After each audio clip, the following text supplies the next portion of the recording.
My mice like to eat weed, and today I'm gonna be picking out weeds just for them.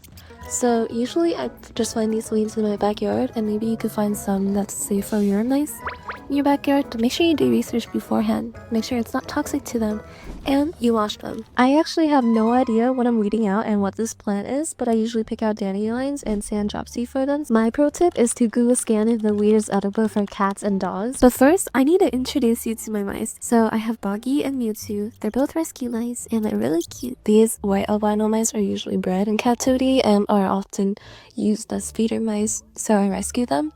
But I correlated them and looked at field mice diet, which is like their little cousins. And then I noticed that, what if I can just feed them like natural foods, like how the field mice scavenges in the wild, so that they're not just eating like bland pellet food all the time, because if I were them, I'd be like, this is so repetitive. So it's good to have some like enriching snacks once in a while. I'm gonna go outside and collect the weeds, hey. Or like, like the garden weeds, not like the bad ones. I like the thought that it might replicate and expose them to like the world outside. And obviously I can't just bring them outside because they might get sick with pathogens and other bacteria that might be in the wild. Just like for any other pets, when you're feeding them snacks, don't overfeed them, otherwise they'll get like explosive diarrhea or something. Now personally, I don't want my mice to get diarrhea, so I'm just gonna feed them like 1 to 2 weeds. This is Mewtwo, and she's sniffing it, but I feel like she doesn't really like this type of weed compared to like the other ones that I feed her. I'm gonna take her out because she's more tolerant and she kind of likes it when I handle her compared to Boggy. Whenever I handle her, she sits in this weird position that looks like she's loafing, like a cat. But I really appreciate that she has such trust in me, because for a feeder mouse, she doesn't mind being handled that much. But her cuteness just makes me more inspired and motivated to get more weeds and spoil them.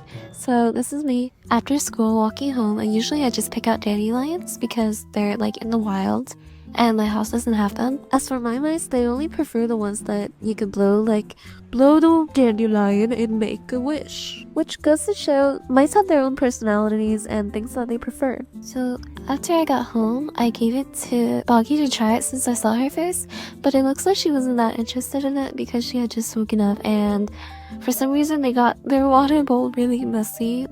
She's sniffing it though, but I don't think I want to bother her anymore.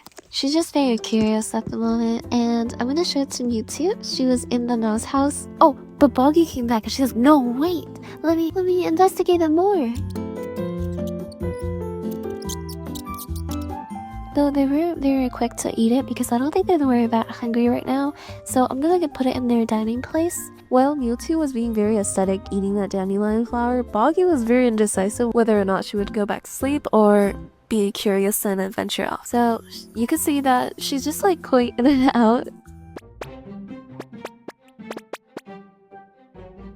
Mewtwo though, she's very decisive and direct with what she wants. Like, she knows what she wants and she's very brave and curious compared to Boggy. I just like how they express themselves because you can really differentiate them just by offering your hand for them to sniff, because Boggy's a bit shy and timid because once she sniffs you once, she just runs away. But then Mewtwo, she comes over and she's like, You're stuck here with me. I'm not stuck here with you. I really enjoy spending this idle time with my mice because even though Mewtwo might be my favorite, Boggy's personality also resonates with me because she's that part or like side of me that I don't really like acknowledging, like that side where you want to be alone and just do your thing, but you're also indecisive, and that's me. And don't mind my stuffy nose right now, but I really enjoy spending time with them both because it's really precious time with them, as mice age really quickly and they only live up to like 2 years, even in captivity. So with the time that I get to spend with them, I start noticing patterns that they exhibit, like behavioral patterns. The whole point of me feeding them weeds is to make life more fun for them. I really appreciate it if you guys could come up with like enrichment activities that you know of, because I want to ensure them that they get the quality of life they deserve. And if you're wondering if they ate the dandelion, this is what happened like the same day. Hopefully if you have any pets or like any animals that can eat weed, you should try and see if they would like to eat weed, because it's kind of a funny thing to say like, my dog likes weed.